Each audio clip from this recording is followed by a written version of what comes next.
Guys, eto na nga po yung full video na inyong pinakaihintay guys. Eto, ibibigay ko sa inyo ang full video na ngayon na talagang inyong inaabangan dun sa aking pinost na short video lang nung nakaraan. Kita nyo yan sa loob ng lambat na yan, nandoon sa lambat ng ating kasamahan na sinasabi kong nahuli nila na 60 tons. So nakikita nyo yung namumuti na yan guys. Yan yung aming pinopormahan ngayon na nilalapitan ng ating mother boat na si Sunflower. Ayan. Sa pagkakataon niya, pumoporma na siya dyan at kita nyo naman namumuti. At this altitude nakikita natin na pumuputi yan. So, ibig sabihin, may laman-laman yan guys at talagang magandang klase ng grupo ng isda. So, ayan, sa tingin ko ay bumitaw na. Umarya na guys si Sunflower o Sir Jessica. Thank you kasi tuloy-tuloy ang paglutang ng isda. Makikita nyo dyan, hindi lang yan tumpok na puti niyan, may kumakalat pa dyan sa bandang kanan na yan. Yan ay masasapol lahat guys. Talaga namang, sabi ko nga kanina, nasa 47 miles kami at yung aming sister boat ay nasa 37 miles nung matagpuan namin niya sa paghahanap namin kaninang umaga. So ngayon, ayan, umabot kami. Yan nga yung isang barangay guys na inaaryahan natin. Yung iba guys ay nakalubog dyan sa ibang area. So ito yan, kita nyo namumuti na yan. Yan yung another group na sinasakop ngayon ng ating mother boat na si Jessica. So matagal ako hindi nag-vlog ng aerial views guys. Pero ngayon dahil sa kahilingan ng madaming ating mga followers at subscribers, ayan, nakapag-vlog ulit ako kasi ngayon kasi guys ang hirap dahil hindi ako makafocus sa pagbi-video dahil sa ang aking estudyante o aking tinitrain ay baguhan lamang. Ayan, iniikutan natin yan. Tinuturuan ko siya kung paano siya makakapag-assist or makakapagbulabog dyan. Kaya pasensya na kayo guys kung saan-saan napapapunta ang aking camera dahil nakapokus ako sa pagtuturo sa kanya kung saan sa dadaan, kung saan sa mag-i-standby o saan sa iikot. So, ang focus ko ay talagang sa kanya, hindi po talaga sa pagbibideo. Kaya kung saan na lang nakakarating yung aking camera, kaya pagpasensyahan nyo na guys, kami ay magbubulabog dyan. Kaya naman makikita nyo yung mga kamay ko, tinuturo ko sa kanya kung saan sa pupunta.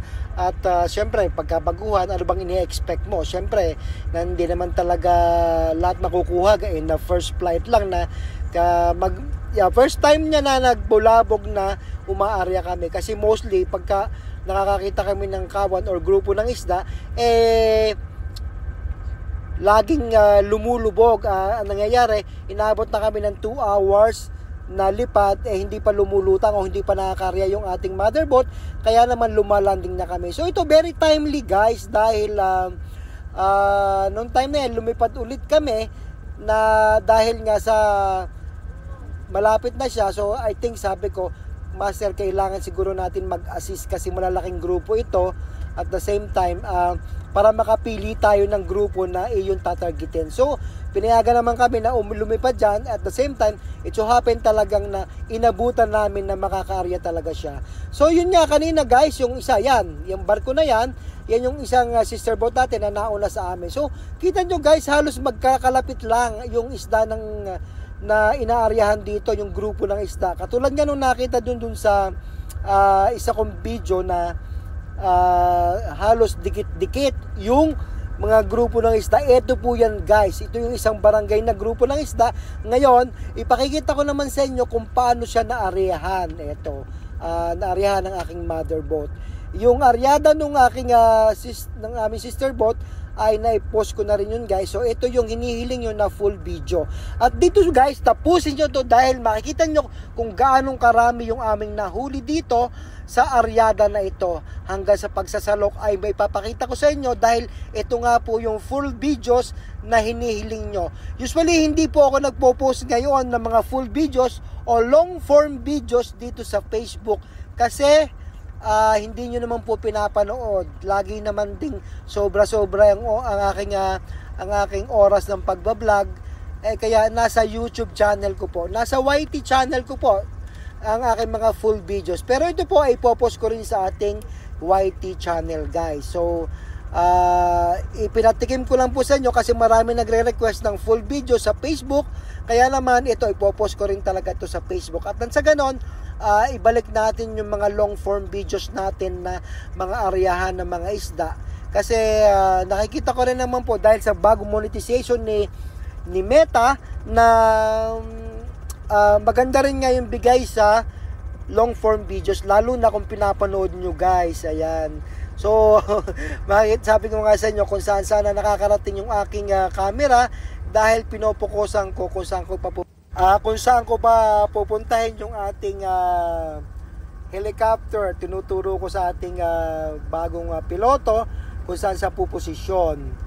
Para lang sa ganon, maka-assist siya, makatulong siya sa pagpapapasok ng isda sa loob ng lambat guys. So napaka-thankful kami kasi first time niya na nagbulabog na talagang from the very start na aryada ng barko ay naka-assist siya. So ayan, thankful nga kami. Sabi ko na may nahuli kami dyan. Kaya mas maganda guys, panoorin nyo hanggang dulo dahil mahaba nga guys itong ating video ngayon dahil nire-request nyo. So sige, bigay natin sa inyo, ayan, ang kabuuan ng ating pag-arya. So ayan nga, si Sunflower 8 guys, at tayo ay kasalukuyang pupunta ngayon sa Tustusan o kasi wala na dyan guys lambat sa part na yan. Kung makikita nyo guys, yung kulay dilaw na yan, pataw, yan dulo na yan, wala nang lambat dyan hanggang sundo sa puwetan ng barko. At yan ay puro kable na lamang. Yan ay tinatawag nga na Tustusan guys. So sa mga bago nga lang sa ating Facebook page saka sa YouTube channel, yan yung tinatawag na Tustusan guys. So pumuwesto kami dyan kasi para ma-prevent yung paglabas ng isda dyan. Baka makatakas siya dyan. Kung makikita nyo may mga kulay green dyan, yun yung senior die. Paulit-ulit tayo guys. Yun nga po ay para sa mga bago lang nating subscriber at saka followers guys. So ayan, yan ang trabaho din po ng isang tuna spotter or tuna pilot dito sa Pacific Ocean.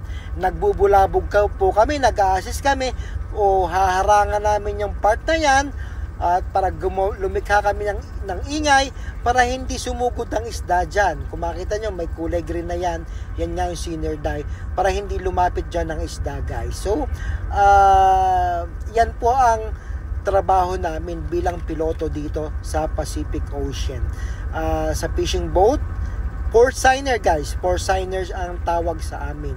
Hindi kami nangangawil kundi umaarya kami ng lambat at ang aming lambat ay humigit kumulang sa 1 kilometro ang haba at ito ang may lalim na 300 meters or 200 fathoms guys.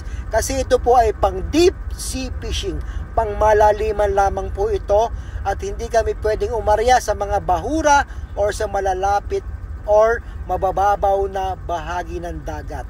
Bawal kami doon guys dahil sa ang lambat natin ay napakamahal guys. Sabi nga nila mas mahal pa daw ito sa barko. Ayan guys, nakikita nyo namumuti alon-alon dyan sa loob ng ating lambat at tayo magme-maintain dyan just to prevent this fish na makalabas. Kasi habang may ingay dyan at may senior die dyan, hindi sila basta-basta makakalapit dyan. Huwag lamang talaga sumisid or huwag nilang habulin yung kinakain nilang dilis sa side na ito. Kasi pagka pumunta yung hinahabol nilang dilis dyan sa side na yan, maaring makatakas pa sila. Hindi namin yan mapipigilan guys. Ayan guys. At ganito ang pagbubulabog namin. At medyo mahaba na tayo sa oras ng pagbubulabog. Sige, ipapass forward natin hanggang sa ganon hindi kayo mainip sa ating pag-vlog guys. Ayan.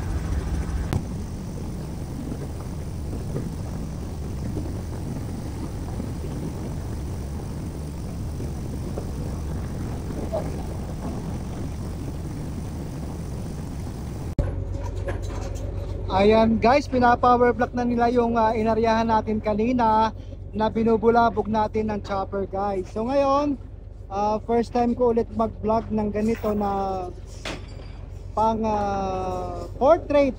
Ayan. So power block na sila ngayon. At may nakikita naman tayong pumipisik-pisik sa loob, meaning may huli tayo guys. At mamaya antabayanan nyo guys at hindi ko papakahabaan to dahil hindi nyo nang pinapanood ng buo, kaya naman Stay tuned hanggang dulo guys, para makita nyo mga tuna at saka skipjack yung inarehan natin. Maraming salamat sa pagtantabay. Si Mangisda lamang po. Ayan. Tagal na ako hindi nagbablog sa ganitong portrait eh. So subukan ko ulit. Baka gusto nyo manoorin ulit ng mga long form videos ko. Kaya stay tuned. Si Mangisda! Guys, ito yung nakarya doon sa unang bahagi ng ating video kanina. Yung sapon niya, yung nasa loob ng lambat niya. Ayan siya. Naaryahan din namin yung kanina, so nasapon din namin yun. So, tingnan na lang natin mamaya guys kung gaano kadami yung ating nahuli. Ayan. Ngayon ay 5:50 na ng hapon. Ayan. Medyo pababa na yung araw. So ganito guys dito sa Pacific Ocean, habang may liwanag pa pwede ka pa makarya, pwede ka pa makahuli ng isda pagka pagkakalob sa iyo. Tulad dito magkalapit lang kami, ilang meters lang yan sa amin. So siya ang unang umarya sa amin kanina, so maganda natali niya. Hindi ko na alam kung hindi ko masasabi kung gaano kadami na huli niya. Ang masasabi ko lang mamaya yung huli namin. So yan guys, ganito sa amin pagka kami ay namamalakaya, habang may liwanag may pag-asa makarya at makahuli guys. Stay tuned mga kasimangis na dahil tayo ay power block pa lang, hindi pa tayo siguro mga isang oras kalahati pa ito nabibirahin para may akyat ng ating lambat. At mamaya makikita natin ang final tally nito, kung ganong kalalaki yung mga tuna at gulyasan na kung meron mang halo guys. Thank you guys ha. Shoutout sa ating 597,000 followers sa Facebook page, at sa ating YouTube channel meron na po tayong 65,000 subscriber guys. Thank you. Ito lang po ang inyong Kasimangista.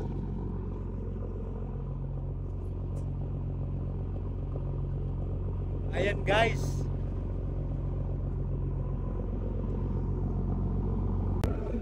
habang papalubog ng araw guys, masarap pagmasdan dito yung nasa loob ng lambat ko na may pisik-pisik, may alon-alon. So nandito yung pag-asa natin. Ayan guys, may mga pumipisik-pisik sa loob. At ngayon sa makikita ninyo, ayan, palubog na yung araw doon, kulay orange na. Nakailaw na rin kami guys, baka sakaling masilungan kami mamayang madaling araw. Ayan, pa-power block pa sila ngayon. So tamang-tama lang lutang ng isla kanina, mga alas 4. So naka-aryahan natin ito ngayon, at mahaba-haba pa yung lambat natin. Ilaw na tayo para ma-attract natin yung mga ibang grupo pa ng isla na nakita natin dito kanina habang tayo lumilipad. Ayan guys, stay tuned lamang at malapit-lapit na to. Makikita nyo na ang isla maya-maya lang. Thank you. Ayan na guys, Basculados. May tinga-tinga na. Tuna.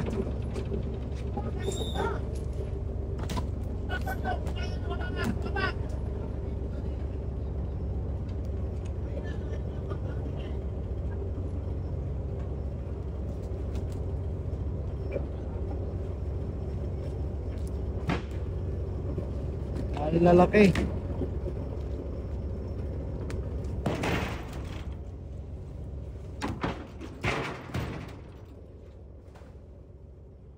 Tumitinga na guys kasi gabi na, madilim na. Pag nabangga sila sa lambat, tumitinga na.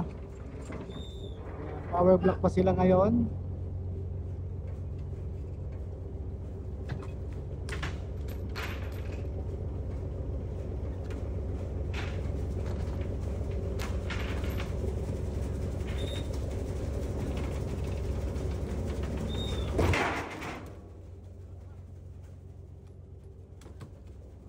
Tinga.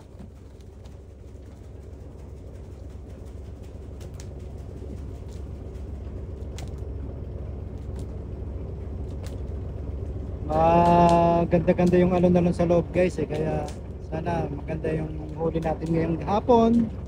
Thank you Lord once again dahil na-bless mo na naman kami, ng aming buong team Sunflower, yan. Kinukuha pang tinga doon.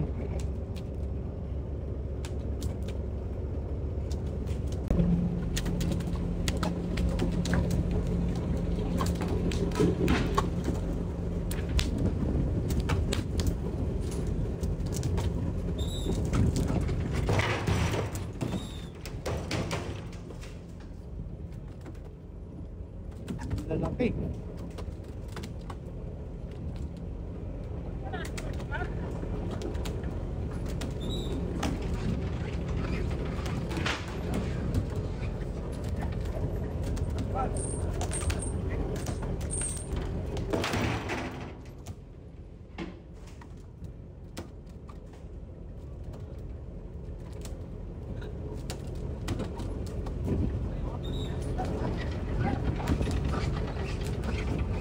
Ayan, dami na tumitin na.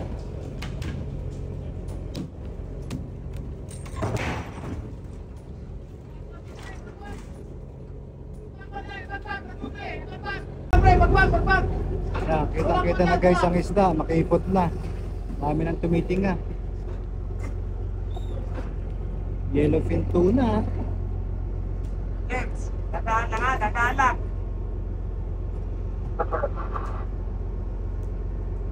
Ganyan ka naman, pabuka lang muna.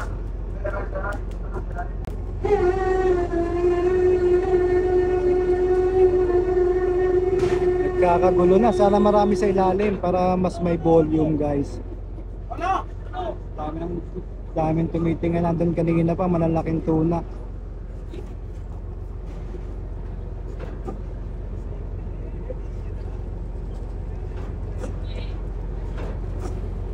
Tulay ko ito. Dahil lang ka na malayo, pagkatapos tayo umpersa niya, persa.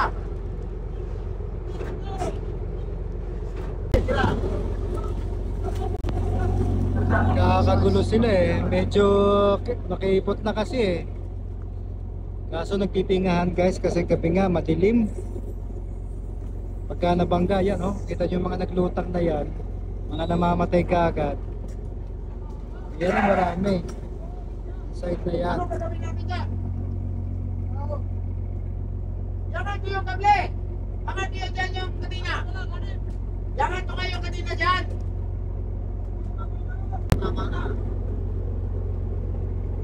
Nag-iipo-ipo sila eh. Para.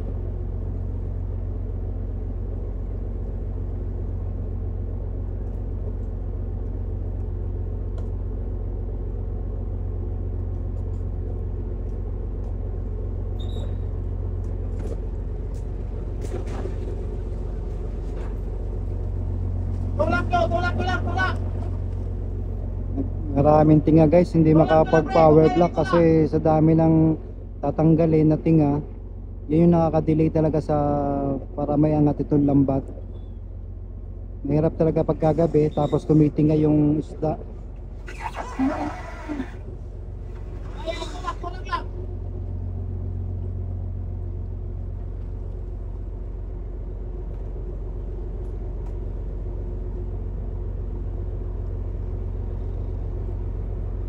Ilan pa yan? Ilan yan? Nagtingahan na, kumipot na kasi yung lambat guys.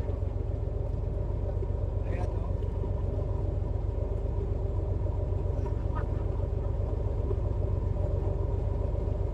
Ito yung problema pagkagabi. Inabot kami ng gabi, nagtitingahan na talaga isda. Kailangan isa-isahin yan tanggalin para maka-forward yung ating power block. Dahil malalaki to, sayang naman talaga.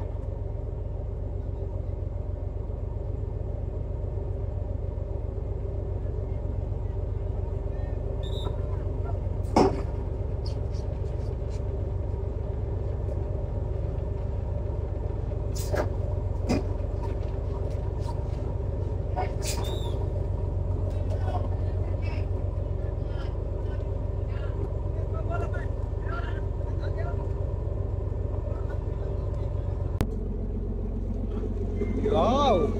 Yan ang maganda. Bagbag lang!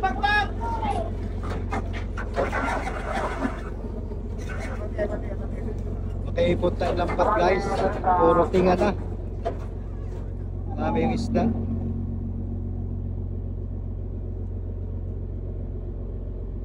Wala na silang maikutan kaya ganyan sikip na. Ano sa ito eh? Biray mo yan, biray mo yan. Balik sa sito dito. Sa sito eh.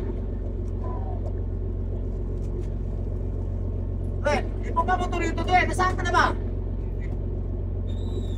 Nasaan ka naman? Nasaan ko ba? Nasaan ko mo?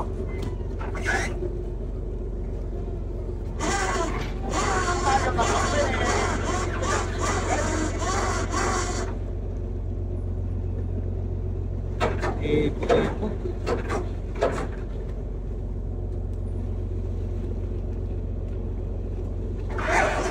Trabaho dito, Ren.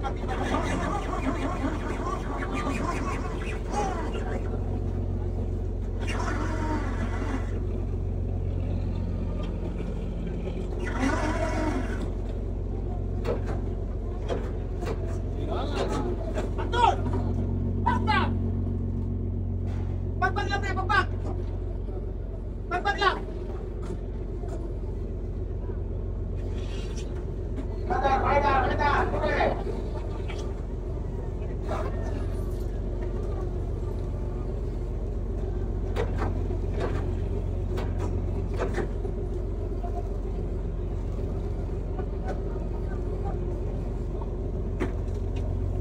Sabit ka dyan! Ay, nako!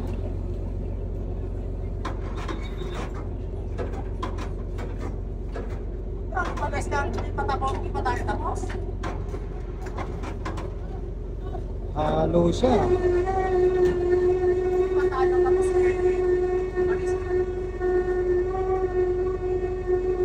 Maghintay ka, Greg. Tawagan ka naman eh.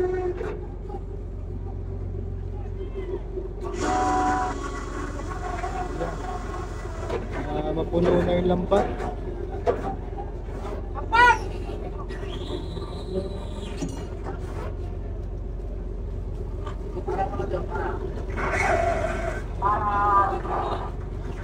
Ano, buka!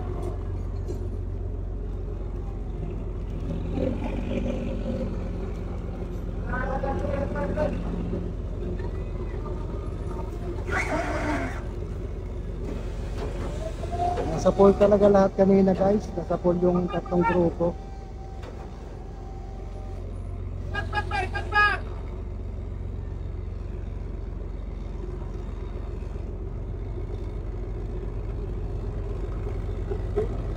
Pakaliwa ka! Hindi yung mapunta ka rito! Pakaliwa! Napuno na ang lambat. Ano ka makakaliwa niyan? Tingnan mo muna yung login mo!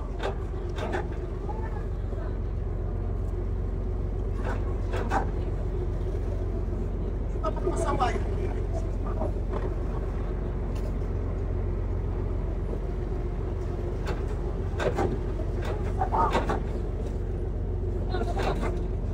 Ayan! Ayan!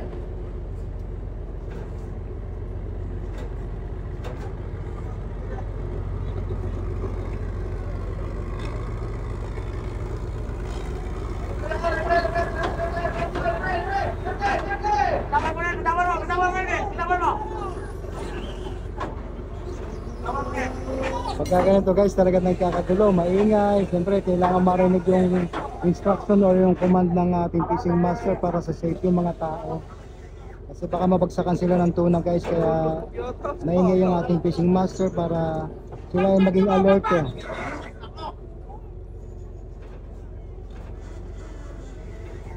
Pagbag!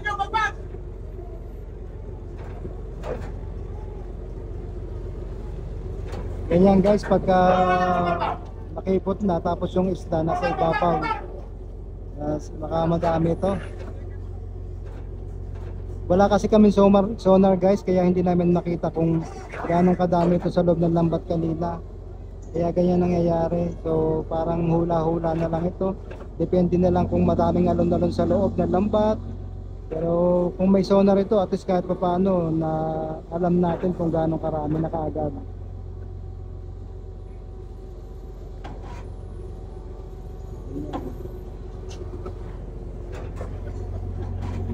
Tulungan niyo magpapagpag ako. Ano ba naman ba? Matulak yung isa. Guys, malaman natin mamaya pag sinalok na ito.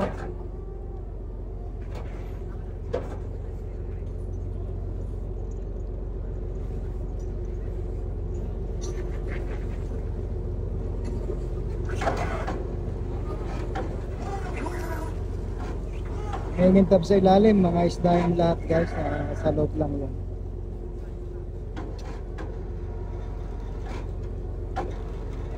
Majority to tuna, yellowfin tuna. Konti lang yung skipjack o yung gulyasan.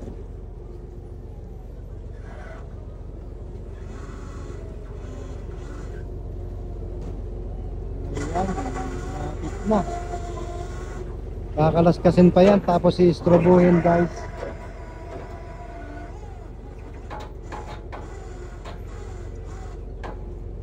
Panoorin nyo po ang full video nito guys, nandun sa ating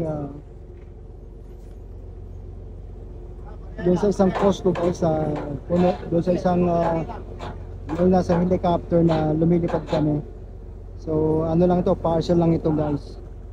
Mas maganda mapanood nyo kung paano ito inarihan, paano ito nakita. So ayan guys, si mga isda lang po, magandang gabi sa inyo lahat.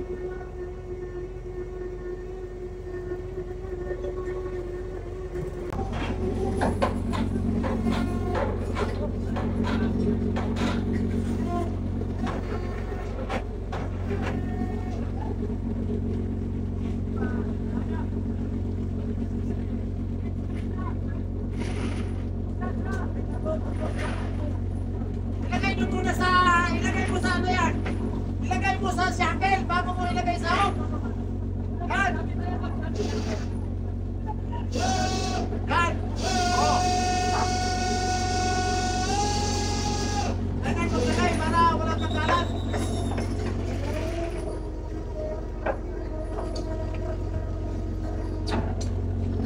Sanay kasi sabit-sabit lang sa hook.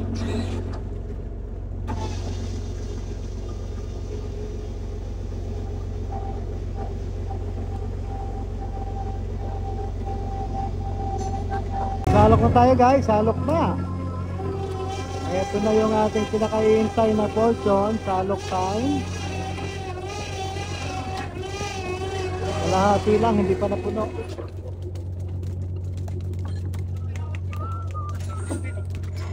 Panoy! Panoy!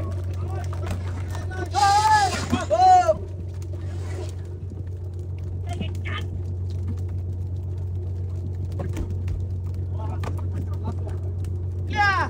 Oh!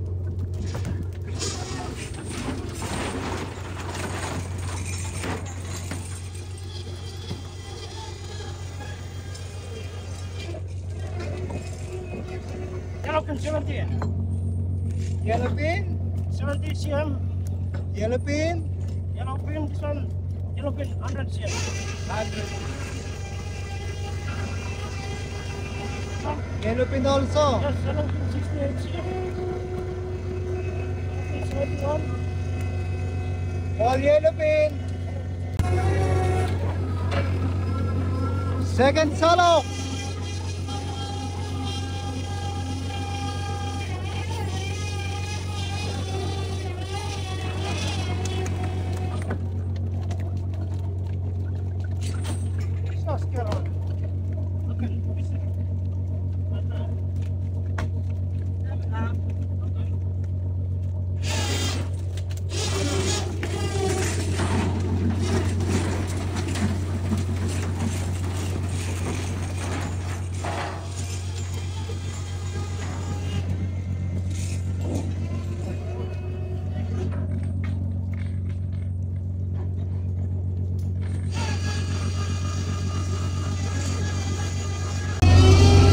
Guys, 7:40 na ng gabi ngayon. 7:40 na, nagsasalok na kami.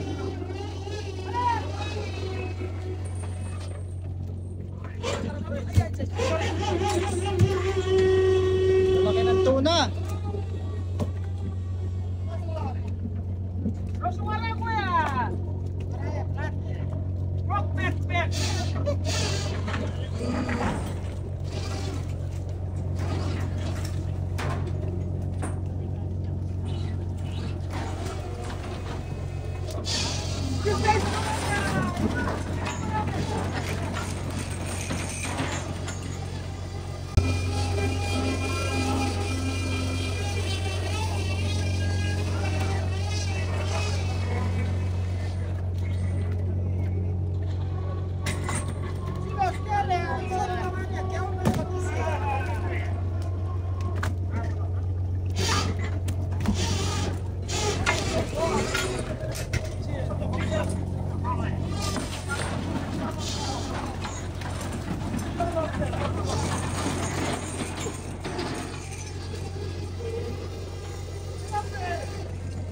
Ay, 100 kilo, kinain eh. Nakakatabi tayo.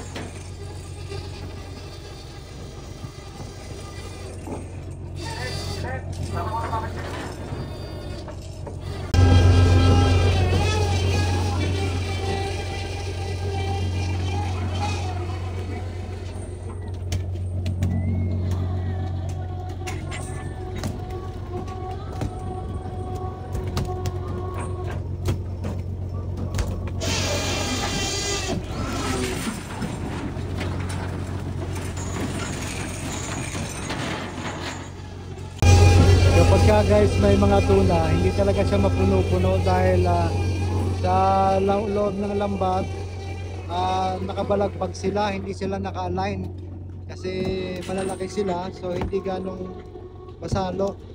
Pero kung mga maliliit lang, napupuno talaga yung ating salok. Kami mga tuna bumabalagbag kasi.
Naka 36 tons na kami guys.